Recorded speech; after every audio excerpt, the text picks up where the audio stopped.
नमस्कार। Debate central में आपका स्वागत है। मैं हूं अभय किशोर। छत्तीसगढ़ के मुख्यमंत्री भूपेश बघेल और पूर्व मुख्यमंत्री डॉक्टर रमन सिंह के बीच सोशल मीडिया पर ट्विटर वार छिड़ा हुआ है। दोनों एक दूसरे के कार्यकाल को सवालों के घेरे में खड़ा कर रहे हैं। मुख्यमंत्री भूपेश बघेल डॉक्टर रमन सिंह के लिए ठाकुर साहब संबोधन के साथ पोस्ट लिख रहे हैं, तो डॉक्टर रमन सिंह के ट्विटर पर दाऊ जी लिखकर भूपेश बघेल के लिए पोस्ट की जा रही है। चुनावी साल में ट्विटर की चिड़िया का दोनों राजनेता बहुत अच्छी तरह से प्रयोग कर रहे हैं, लेकिन इसका जनता पर कितना असर होगा, ये एक बड़ा सवाल है।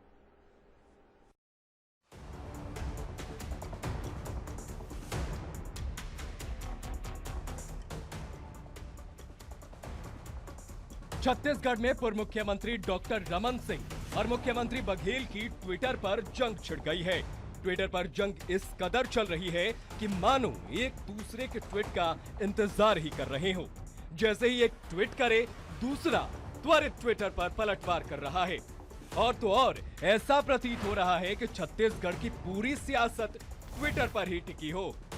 इस पूरे ट्विटर वार में एक तरफ सीएम भूपेश बघेल और पूर्व मुख्यमंत्री रमन सिंह को ठाकुर साहब कहकर संबोधित करते हैं, तो वहीं दूसरी तरफ रमन सिंह भी सहसम्मान सीएम भूपेश बघेल को दाऊ जी कहकर पुकारते हैं। ताजा ट्विटर वार की शुरुआत बस्तर में नक्सली घटना के बाद मुख्यमंत्री भूपेश बघेल के एक ट्वीट से हुई, जिसमें उन्होंने कहा कि ठाकुर साहब, सवाल एनआईए की जांच पर नहीं, सवाल कथित नक्सली हत्या के षड्यंत्र की जांच पर है। षड्यंत्र की जांच हमारी पुलिस करती है तो एनआईए अपना क्षेत्राधिकार बताकर जांच अपने हाथ में ले लेती है। आयोग बनाते हैं तो धर्मलाल कौशिक जी न्यायालय से स्टे ले आते हैं। बस फिर क्या था, शुरू हो गया चिड़िया उड़ाने का खेल। एक दूसरे के ऊपर आरोपों की महाभारत, जिसमें इतने तीर निकले कि छत्तीसगढ़ की राजनीतिक जमीन पर आरोपों की बाढ़ आ गई और शुरू हो गया वाद विवाद का सिलसिला, जो अभी तक जारी है। जनता तक अपनी बात पहुंचाने के लिए सोशल मीडिया में एक सशक्त माध्यम है। कल माननीय रमन सिंह जी ने ट्वीट करके भूपेश बघेल जी से पूछा कि प्रधानमंत्री, गरीबों का प्रधानमंत्री आवास आप कब देंगे। उन्होंने ट्वीट करके ये भी बताया कि छत्तीसगढ़ में भारतीय जनता पार्टी के शासनकाल में 7.5 लाख से ऊपर आवास बन चुके हैं और 3 लाख इस शासन में 3 साल में एक भी आवास नहीं बने। भूपेश बघेल जी ने उस पर उत्तर दिया कि आखिर ये संख्या आई कहां से। भूपेश बघेल जी, आप संख्या की चिंता मत करिए, आप तो सबसे पहले अपने मंत्री टीएस सिंहदेव जी के सवाल का जवाब दीजिए, जो उन्होंने आपको पत्र लिखकर 8 लाख आवास न बना पाने के ग्लानिवश इस्तीफा दिया था। सोशल मीडिया की क्या ताकत है 2014 और 2019 में माननीय नरेंद्र मोदी जी ने बता दिया। आप तो बस इंतजार करिए, चाहे सोशल मीडिया की बात हो, चाहे सड़कों पर भारतीय जनता पार्टी के सवालों के बौछार से आप बच नहीं पाएंगे। आपको भारतीय जनता पार्टी और जनता के सवालों के जवाब देने पड़ेंगे, चाहे वो सड़कों पर हो, चाहे सोशल मीडिया पर हो। देखिए, सोशल मीडिया एक महत्वपूर्ण प्लेटफॉर्म है और जो ज्वलंत सवाल है उसको मुख्यमंत्री जी उठा रहे हैं। अब उससे डॉक्टर रमन सिंह जी तिलमिला रहे हैं कि उनका विषय है, लेकिन उनको जवाब देना चाहिए। उस प्रदेश के 15 साल के मुख्यमंत्री रहे हैं, यदि कोई सवाल के जवाब से भाग रहे हैं, इसका मतलब है कि उस सवालों का जवाब वो देना नहीं चाह रहे। उनमें साहस है तो मुख्यमंत्री के सवालों का जवाब।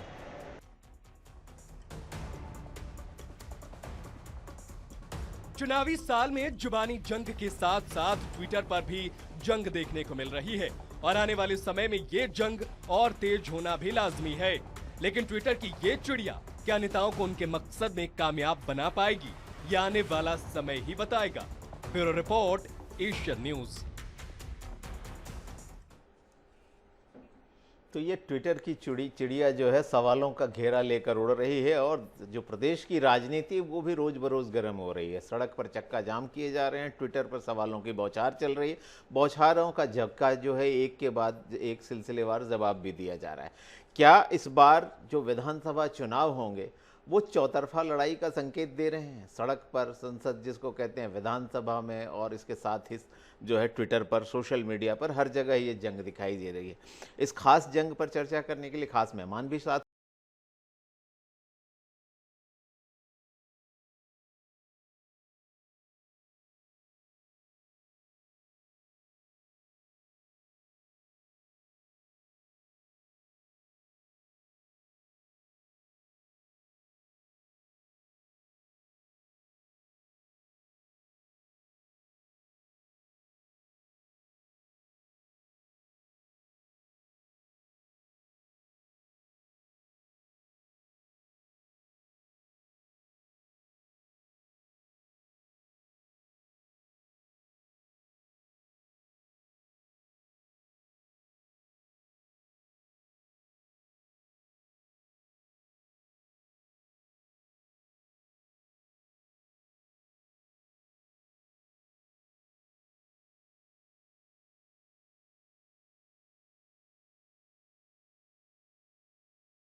करोड़ रुपए का विकास कार्य भूपेश बघेल की सरकार में हुआ है। हो सकता है किसी भी संभाग में कम हुआ हो, किसी संभाग में ज्यादा हुआ। यानी आप ट्विटर में ये जो आरोप रमन सिंह जी ने लगाया उससे आपको खुशी ही होती है, क्योंकि आप कहते हैं कि इससे प्रमाण मिलता है। चलिए मैं अनुराग जी के पास आऊंगा, लेकिन इस बीच मेरे साथ चूंकि आशीष भी जुड़े हुए हैं, वरिष्ठ पत्रकार हैं। आशीष जी, ये सोशल मीडिया का जो इस्तेमाल है, अगर हम गौर से देखें तो खुद प्रधानमंत्री नरेंद्र मोदी ने ही 2009 में शुरू किया था, और धीरे धीरे इसका महत्व इतना बढ़ गया है कि जो एक के बाद एक चुनाव हो रहे हैं उनमें हम देखते हैं कि सोशल मीडिया और ट्विटर का भरपूर इस्तेमाल किया जा रहा है।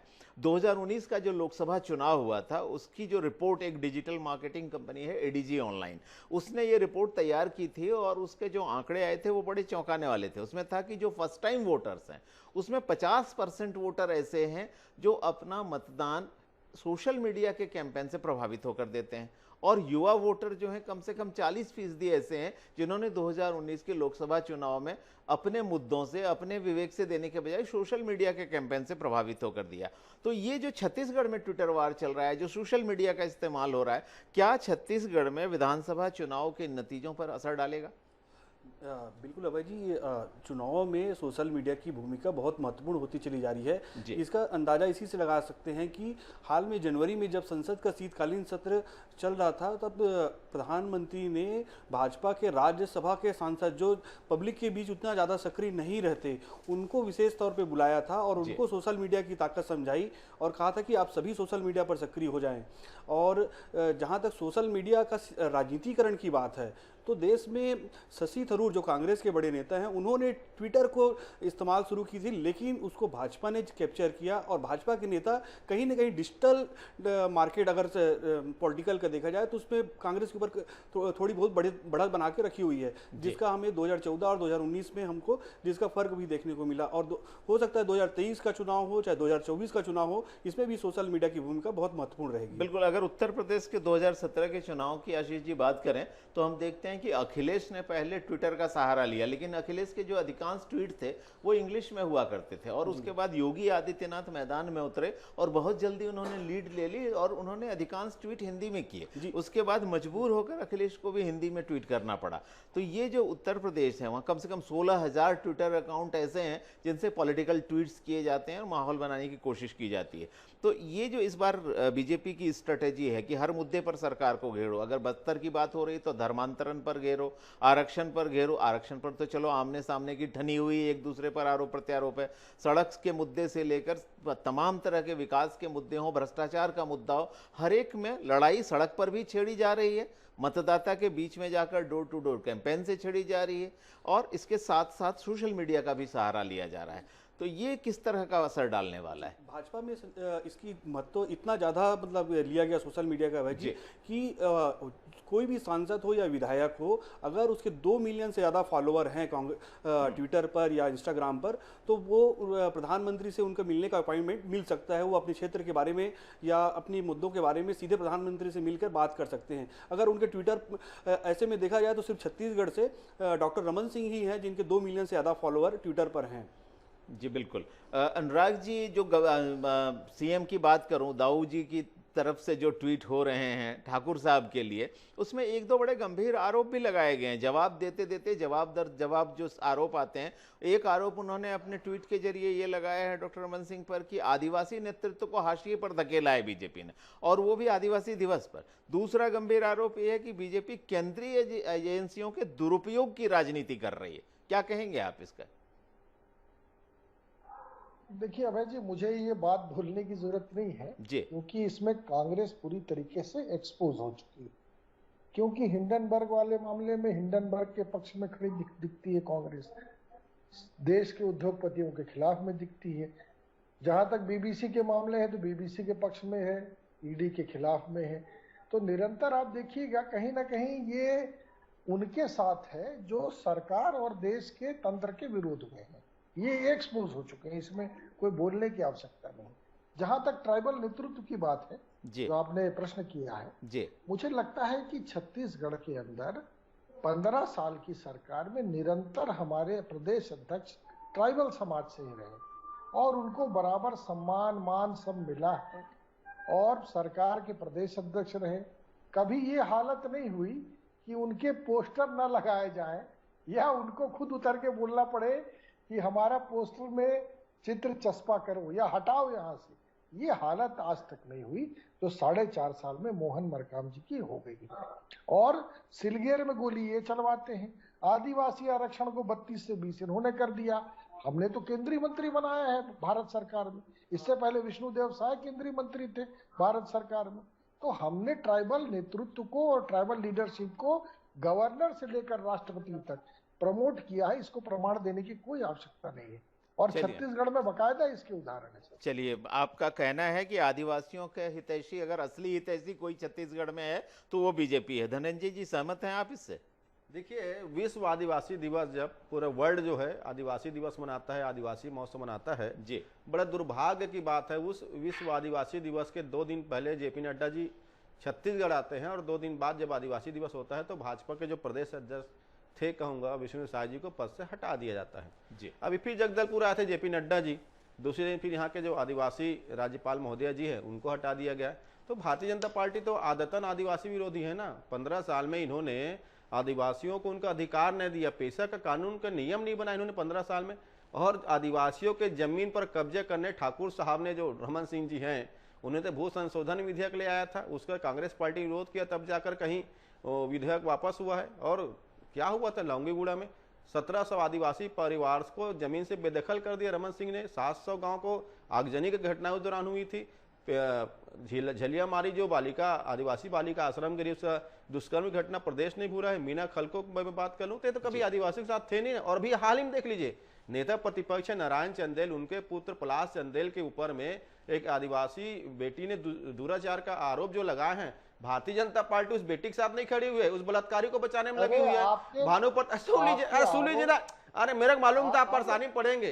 भानु प्रतापपुर का उपचुनाव किसी छुपा नहीं है। ब्रह्मानंद नेताम, एक आदिवासी बेटी के साथ गैंग रेप के आरोपी, 501 के मुजरिम डॉक्टर रमन सिंह उसके जिंदाबाद लगा रहे थे, नेता प्रतिभा जिंदाबाद के नारा लगा रहे थे। ये कब आदिवासियों के साथ है? ये कभी आदिवासियों के साथ नहीं थे, ना रहेंगे। अभी क्या हुआ है? दूसरी बात आप देखेंगे ना, ये हिडनबर्ग की बात कर रहे थे और बीबीसी की बात करते हैं। अरे भैया, हिडनबर्ग ने तो देश की जनता को सचेत किया कि अडानी लूट रहे हैं, लूट में नरेंद्र मोदी के साथ खड़े हुए हैं।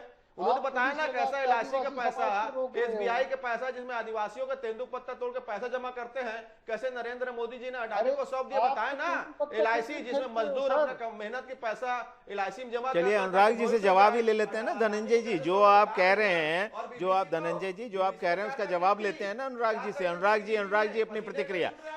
अपनी प्रतिक्रिया दीजिए। देखिए भाई जी, मुझे लगता है कि ये तो बोले ना, सुपा बोले तो बोले, चल्ली भी बोले, तो मुझे लग रहा है कि इतने सारे डिफॉल्ट्स के बाद यदि ये आरोप लगाते हैं बीजेपी पर तो हास्यास्पद है, क्योंकि ये अभी ब्रह्मानंद नेताम को कटघरे में खड़े कर दिए थे, आज तक उसको गिरफ्तार नहीं कर पाए, आज तक कार्यकाल थी ना, वो आदिवासी बेटी थी ना, नहीं कर पाए। आदिवासी बेटी थी ना, क्यों गए ब्रह्मानंद नेताम क्यों गए न्यायालय रुकवाने? केस तभी रुकवाने गए ना। सुन लो आप नहीं सुनिए ना, एक छोटा सा जवाब दीजिएगा। ब्रह्मानंद नेताम न्यायालय जाके जो एफआईआर उसको रुकवाए है ना, ये सत्य तो है ना। वहाँ कटवाते हैं, ये हजारों पेड़ कटवा दिए। और वो पलाश चंदेल कहाँ है पलाश चंदेल, जिस पर आदिवासी बेटी ने रेप का आरोप लगाया, कहाँ है नेता प्रतिपक्ष नारायण चंदेल? आप कभी आदिवासी के साथ नहीं थी भारतीय जनता पार्टी, जो आदिवासियों के गांव को जला दे, जिसकी सरकार में। अनुराग जी, एक जो आपने अभी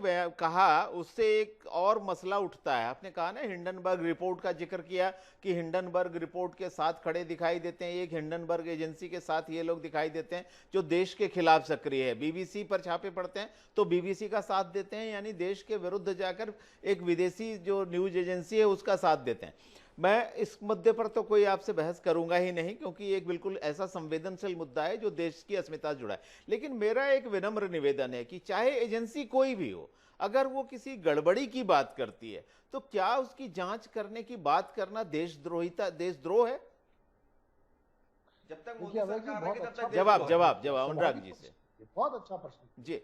लेकिन आप ये बताइए, क्या इसकी जांच कोई बाहरी तत्व कर सकता है? कोई देश से बाहर व्यक्ति कर सकता है? इसकी जांच माननीय उच्चतम न्यायालय में होना चाहिए। माननीय सुप्रीम कोर्ट के गाइडलाइन में होना चाहिए। जेपीसी करवा लीजिए ना। भी तो यही कह रहा है, क्यों भाग रहे नरेंद्र मोदी सदन से? यही कह रहा है ज्वाइंट पार्लियामेंट्री कमेटी से जांच कराने की। क्यों भाग रहे नरेंद्र मोदी जी? क्यों चुप रहते हैं अडानी मामले में? सुप्रीम कोर्ट के देख-रेख में कोई जांच कमेटी बनाई जाए, इनकी पेट में क्या तकलीफ है? नहीं तो जेपीसी जांच में भाजपा को क्यों पसीने छूट रहे हैं? ज्वाइंट पार्लियामेंट कमेटी की जांच में नरेंद्र मोदी जी को पसीना क्यों आ रहा है? क्यों पसीना आ रहा है सदन में? भाई बताइए ना। आप नेहरू जी भी बोल लिए, कांग्रेस में बोल लिए, अडानी में बोलने की क्षमता नहीं है देश के प्रधानमंत्री को। और एलआईसी का पैसा, जिसमें मजदूरों का पैसा है, जिसमें रिक्शा चालक का पैसा है, जिसमें आम गरीब का पैसा है, उसको अडानी को सौंपे तब नरेंद्र मोदी को याद नहीं रहा है। और एसबीआई का पैसा डुबो दिया अडानी के यहाँ, उसमें क्षमता है नरेंद्र मोदी जी को। पर जेपीसी जांच कराने पसीना क्यों आ रहा है नरेंद्र मोदी जी को? अगर गड़बड़ झाला है, क्या तकलीफ है? भाजपा को क्या तकलीफ है? 7 लाख करोड़ रुपए देश का नरेंद्र मोदी जी ने अडानी पर निछावर कर दिया। जनता का पैसा है। चलिए इस बहस का कोई अंत नहीं, इस बहस का कोई अंत नहीं। बिल्कुल दोनों तरफ से आरोप प्रत्यारोप की बौछार हो रही है और यही आज की चर्चा का मसला भी है। आशीष जी, एक जो मसला उठता है इसके साथ जुड़ा हुआ है, ये तो हम सब ने देखा और देख रहे हैं कि सोशल मीडिया एक ताकतवर माध्यम के तौर पर उभर रहा है और मोदी जी से बेहतर इसका किसी ने इस्तेमाल नहीं किया। उन्होंने 2009 के बाद और खास तौर पे 2013 में जब उन्होंने लोकसभा के लिए कैंपेनिंग शुरू की, तब से एक कैलकुलेटेड रणनीति अपनाई कि मीडिया से सीधे संवाद करने के बजाय सोशल मीडिया के थ्रू संवाद किया जाए। मैं आपको थोड़ा देश से बाहर ले चलता हूं। 2016 में जब यूएस राष्ट्रपति का चुनाव होता है तो उसके बाद 2 तरह के आरोप लगते हैं। एक आरोप यह लगता है, जो न्यूयॉर्क टाइम्स दावा करता है कि ट्रंप को जिताने के लिए एक रूसी एजेंसी ने प्रोपेगेंडा कैंपेन चलाया और उसके चलते करोड़ों लोगों तक उसकी पहुंच हुई और ट्रंप जीत गए। दूसरा जो खुलासा हुआ था कि कैम्ब्रिज एनालिटिका कंपनी जो है उसने फेसबुक का डाटा चुराया और करोड़ों लोगों तक को जो है एक प्रोपेगेंडा के ट्रैप में फंसाए जिससे कि ट्रंप जीते। अब इस घटना से, इस खबर से एक बड़ा गंभीर सवाल उठता है कि सोशल मीडिया जिस तरह से ताकतवर हो रहा है, क्या ऐसी आशंका कभी हो सकती है कि जिस आरोप प्रत्यारोप के जरिए स्टेट में पॉलिटिक्स को आगे ले जाने की कोशिश की जा रही है, उसको कहीं एक जगह से डाटा लीक के जरिए, डाटा थेफ्ट के जरिए चुरा कर, प्रोपेगेंडा के जरिए जनमत को प्रभावित करके नतीजे जो हैं सच्चाई से अलग हट के प्रभावित करके लेने की कोशिश की जाए? ये खतरा हमेशा बना रहेगा भाई जी कि ये जब तक कि डिजिटल माध्यमों को ही अगर इस तरह के पॉलिटिकल एक्टिविटी के लिए अपनाया जाएगा तो कहीं ना कहीं इनका सर्वर जो है सारे विदेशों में स्थित हैं, वहाँ से डाटा लीक होने के चांसेस तो हैं और इसको लेकर कड़े कानून भी देश में बनाए जा रहे हैं और अंतर्राष्ट्रीय स्तर पर चर्चा भी हो रही है। जहाँ तक सोशल मीडिया की ताकत की बात है तो 2-3 मामलों में इसके उपयोग होते हैं। एक तो पहला कि युवा वोटर्स जो होते हैं वहाँ तक पहुँचने के लिए, दूसरा माध्यम जो है बिना मीडिया के सोशल मीडिया के माध्यम से अपनी बात, और तीसरा कई बार इसका इस्तेमाल जो है प्रमुख मुद्दों से डाइवर्ट करने के लिए भी होता है, क्योंकि एक साथ कोई ट्वीट करता है एक नेता, उसके बाद उनकी पूरी वॉर टीम होती है। बिल्कुल, ये आपने बहुत महत्वपूर्ण बात कही आशीष जी की जो सोशल मीडिया है उसकी ताकत, और चूंकि देखिए इसकी पैठ ज्यादातर युवाओं के बीच में है, जो एक वोटर का एक ऐसा वर्ग है जो लगातार ताकतवर होता जा रहा है, उसकी संख्या भी बढ़ रही है, उसका प्रोपोर्शन भी बढ़ रहा है। जो आपने बात कही ना वो महत्वपूर्ण है। देश के कोर इशूज, चुनाव के कोर इशूज, जनता के कोर इशूज से हटाकर ध्यान डाइवर्ट करने के लिए भी सोशल मीडिया का इस्तेमाल हो सकता है और ये बहुत गंभीर खतरा है। बहरहाल इस चर्चा में जो है अभी हम देते हैं एक विराम, क्योंकि समय हो रहा है खत्म और ये बहुत गंभीर चर्चा है। हम इस पर फिर कभी बैठेंगे, इस पर और चर्चा करेंगे, लेकिन इतना तो तय है कि इस बार का जो विधानसभा चुनाव है वो हर संभावित मोर्चे पर लड़ा जाने वाला है और इसलिए बहुत ही दिलचस्प रहेगा। आप तीनों का बहुत बहुत धन्यवाद और आज की चर्चा में मुझे भी दीजिए इजाजत। नमस्कार।